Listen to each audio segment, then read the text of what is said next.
Hello there, my name is John Tojek, and today we're going to go over an Arnold tutorial of lighting an interior room. We will cover Arnold Sky Dome Light, as well as linear color workflow, and Arnold sampling to get rid of noise in your final render. Alright, let's begin by looking at the scene here. We've got a model of the inside of my apartment in Venice, California, 10 years ago. So we'll fly around. So what we're going to do, it's basically a box. So we're going to make a sun and have sun going in the front windows. I am using my 2013 with the Arnold plugin 0.2, and the hardware is a Dell laptop. So the first thing we do is we go get AI and Arnold light. All of the Arnold items have AI in front of it, so you can wildcard for that. We're going to get the AI Sky Dome light. The Sky Dome light is very cool. There's also the AI Sky or the AI area lights. Sky you would use if you're doing a constant color. Sky Dome light has multi-importance sampling, so it is much better for getting hard shadows and soft shadows, and it renders faster, less noise. I'm going to bring in an HDR image from my favorite website for SIBLs, the Barcelona rooftop from HDR Labs. Thank you, boys. Now the first thing that Arnold needs to know about my new image is the X resolution. If I look at my light in the attribute editor, it says, what is the resolution? I put in 3000. That's my X resolution across. It needs that for the multi-importance sampling, and that is where Arnold shoots more rays at the brightest points of the image, giving you hard shadows and soft shadows and a better looking image. Now we're going to rotate this dome so that the sun is shining into the front of the apartment. There it is, right where the porch is. One other thing about this image, it was HDR format. You can use EXR, but it didn't show up in the hardware for me, so I didn't like that one as much. And I rotate 135. The next thing we're going to look at is the intensity of the light. We have two variables to deal with here, intensity and exposure. So note that they're both doing the same thing. Exposure is more of the photographic f-stop term. So the equation for intensity is color multiplied by intensity equals 2 to the power of exposure. No, times 2 to the power of exposure. So 2 to the power of 2 is 4. If I increment this by 1, it's 2 to the power of 3 is 8. If I increment again, 2 to the power of 4 is 16. So each time I increment exposure of one f-stop, it doubles the amount of light. So that means I'll just leave my intensity at 1 forever. I lock it, and I'll use exposure is now 16. You could lock that to 0 and use only intensity, but now at work, your VFX supervisor will always say in dailies, turn that up a stop. Turn that down a half stop. It sounds cool, doesn't it? So let's keep exposure in stops. You also need to put in what format is your IBL image. It could be a mirrored ball if it was a probe from the past, or a lat long, which is more common these days anyways. Okay, now that we have that set up, I go to my Arnold Render Globals. Make sure that I'm using the Arnold renderer rather than Mental Ray. And here I have my sampling, which these are the default values. And the first thing we're dealing with is the gamma correction. Everything's 2.2 for default. That's not correct, but I'm going to do my first render that way, and we'll discuss gamma color correction and linear color workflow. Here goes the first render. I'm going to let this one go in real time so we can see how fast or slow Arnold renders. And in the next renders, I will cut it out of the video because it gets very boring. I've used Arnold for many years at Sony on films like Hotel Transylvania, Beowulf, and Monster House, but using it at home is a whole new interesting experience. computer is not as good, but it can still render an interior in 28 seconds. Notice there's a watermark, also a lot of noise. That is all sampling. As we turn up the sampling, all of that noise will go away and the renders will take longer, but it's worth it. Alright, now that we have our first render, the first thing to do is make sure we're in a correct linear color workspace. In the past, we used to go to the Render Globals and turn on color management for Maya. Now those things are gone when we're using Arnold, and our controls are now here under the gamma correction as well as under the color management in Maya. We've got mainly two things here. It's more simple this way. Arnold is saying, do you want to correct the display? And number two, do you want to correct the textures with lights and shaders? You can do this either way, more in Arnold or more in Maya. I'm going to do less in Arnold. I want Arnold to not correct the display, so I leave that at 1. And I want it to, yes, color correct the textures, shaders, and lights, and they come in. That means I'm using JPEGs, SGIs, Targas, whatever textures I'm using, it's going to do a color correction on them, and it will not do that same color correction on linear textures such as HDR or EXR. So my textures are handled, display is ignored, then I go to the right hand mouse button here, color management in Maya. In this case, my image is linear and my display is corrected because yes, I'm always using an sRGB display. So now it's like I basically did two switches. I told Arnold not to do the display, and I say Maya should do the display. I am going to render one more time like this, and I just prefer to do it this way because the Maya color correction is the same no matter what renderer I'm using, V-Ray or Mental Ray. It's always true that I'm working in linear, but I'm viewing it in sRGB. And then as you change the renderer, you know that the renderer is going to control the textures, and you don't want the renderer to affect the display. It's the simple way. Now to double verify this, let's do a couple things. I'd like to paste an image onto a card and bring it through. Now let's try that. I'll throw down a polygon billboard right there in the middle, and I'm going to throw a texture on there. The texture is going to be let's do an AI utility.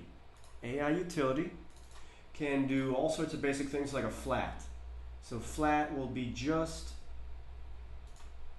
ignoring the light image, and I'm going to bring in the exact same Barcelona rooftop image and I'll paste it on there. It's an HDR image, it's floating point.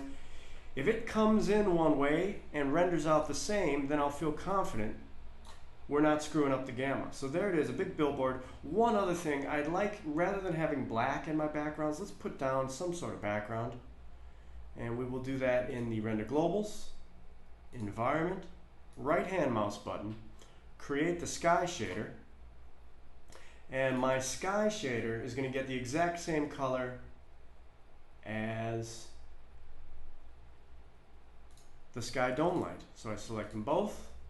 Take a look at them here, and I say this HDR should go right into my sky.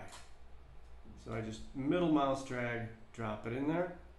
The other thing you want to do is make sure that your sky has the same rotation, which is rotate on Y 135.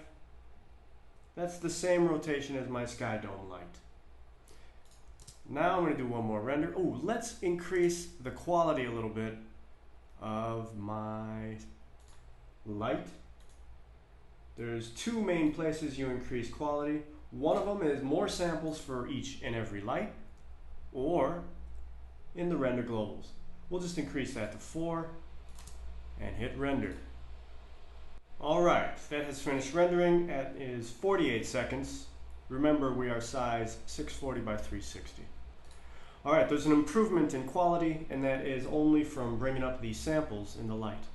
Now, we see we have a background, which is matching the HDR we're bringing in for lighting, as well as that's the RHDR image pasted onto a plane. Let's save this thing out and look at it in Nuke. One thing to consider, when you do save image here, it will only be 8-bit. It's not going to be the same 32-bit that we're rendering. We're rendering linear. So that 32-bit actually gets stored in the temp directory. So I open up Nuke and I say, let's read in the temp directory. So I look at whatever file is the newest. Here it is as test. And we say open that thing. Okay, that's exactly what we were seeing in our Maya display. Nuke realizes this is linear. It will call it linear right here, default linear, and it will do a color correction. Same thing on this. This is our original HDR. The other thing to do is if it goes in at higher values, like our sun is value 4, 3, and 2, and then in our render, the same sun, 8, 5, 2. So we're valid linear color workflow. What goes in comes out the same way.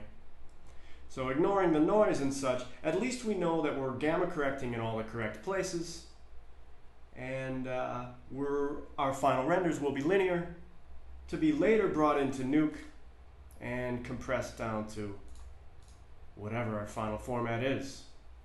Alright, so that's enough for the billboard, and that's enough of gamma correction. Let's look at our shadows now. I'm going to take that card, make it invisible, and let's take a look at the shadows on this guy. Very, very soft. Now we would like hard shadows because it's a sun coming in. And you can see around the table there, we could get hard shadows. If we kept increasing samples, because of multi-importance sampling, we can definitely get hard shadows and soft shadows from one HDR image. But one thing to keep in mind, when you're using an HDR image of the sun, chances are it's not a high quality image. Unless you go to a place like ICT and get a perfect sky probe of the sun, because it really is complicated to capture the sun in the sky, chances are you're not really going to get a perfect looking shadow from this image. Like this guy, the values of the sun are 8, 9, 10. What they really need to be are 10,000, 50,000, 100,000. You could maybe fix the image in Nuke or Photoshop, or I'll do a real fast cheat. I'm going to do create a light, a directional light. You know, it's all cheating anyways, why not? I throw down a directional light. Let's take a look at this guy in the work camera and scale it up. I'm just going to make this sunlight point basically where my image sun is pointing. The location doesn't really matter, but the angle does. So it's going right in the door, down a little bit.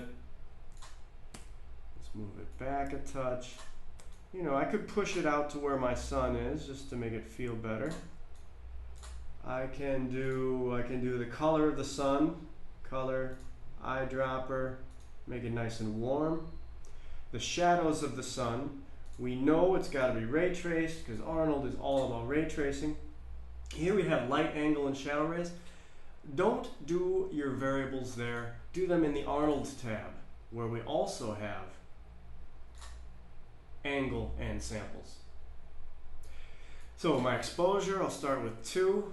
My angle is, same as radius. How big is my light, which is going to change how much blur my shadows get. So a size of 0 gives me very sharp shadows, but because it is a sunset, we do have a haze in the air. I'll give it a little bit of angle too. So those slightly soft shadows. But basically this directional light is now going to give me the hard shadows, and the HDR is going to give me the soft shadows. Let's also bring in a chrome ball for this little test, because it helps me to see both sides of the room in one render. So there's a chrome ball. Scale that thing up, and let's make a shader for this. The shader will come from AI Standard.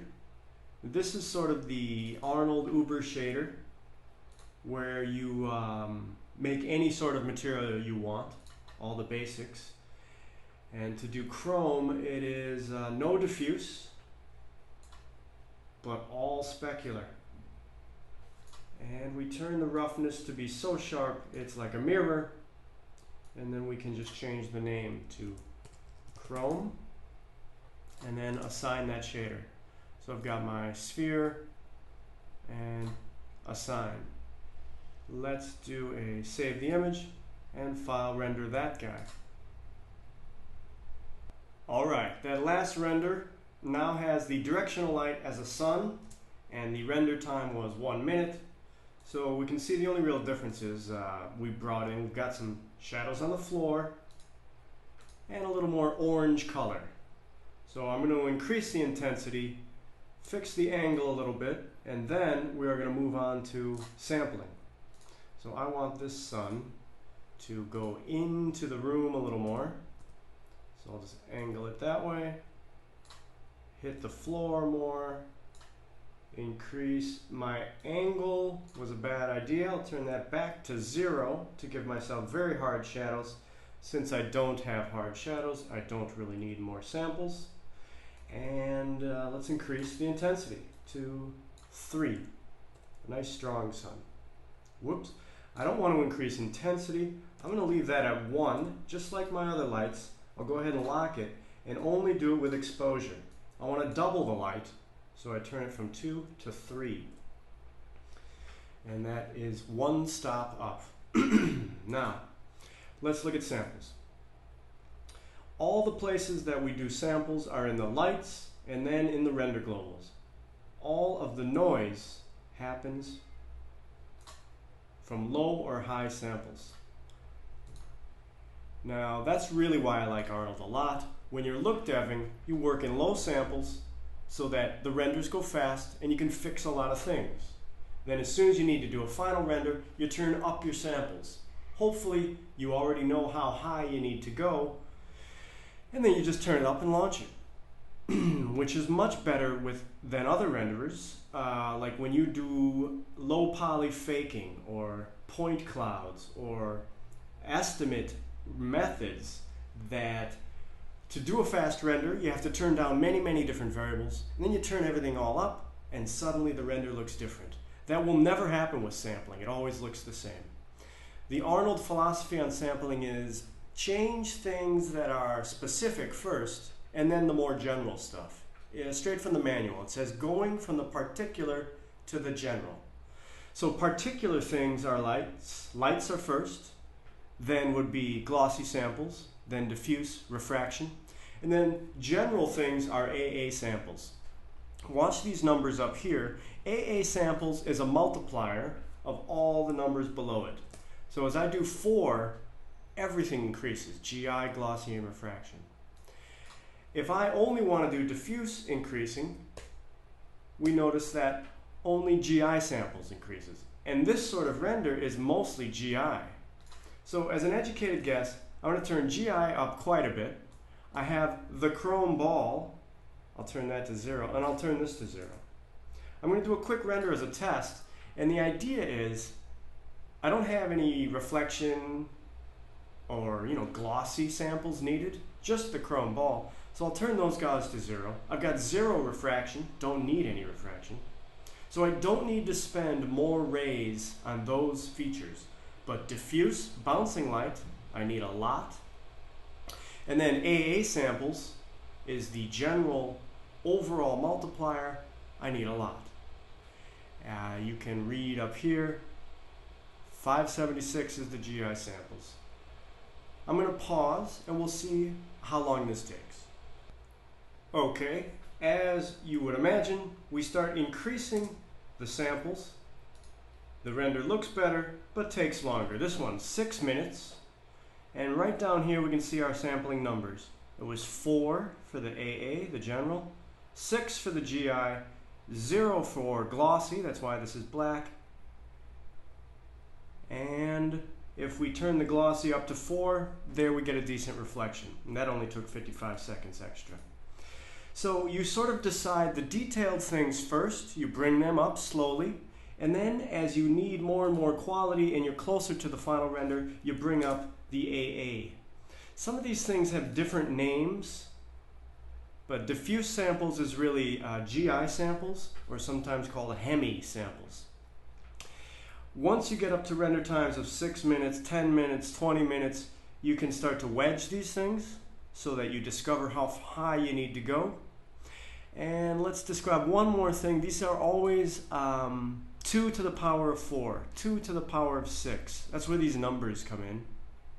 And remember that AA samples is a multiplier at the very end. So you could set that to 1 and then just jack these guys up much, much higher. Or you can lower the glossy and diffuse and turn up AA samples, because AA samples also helps for depth of field blurring and motion blur. Those two variables do not have their own samples, so you have to do AA samples to increase the quality of those two things. So if you don't have any motion blur or depth of field blur, your AA samples don't have to be large. You can only bring up the parts that you need.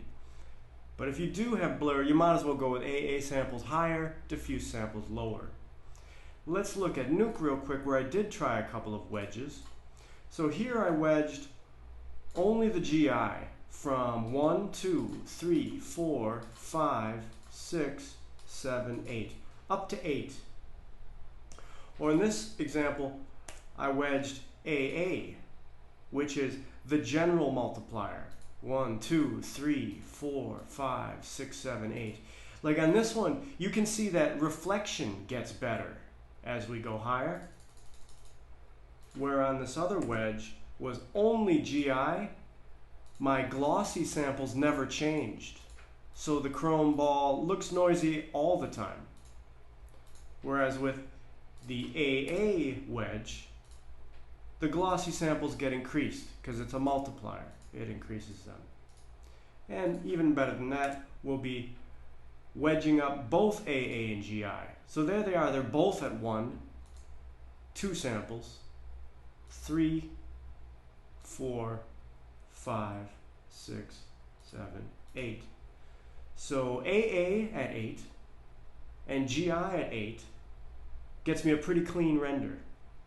And if you want to see how long those take, you look at the logs, the AAGI, and they will always list it out here. 4 AA samples, 4 GI samples, 3 minutes. That's not that one. Let's look at the wedge of GI.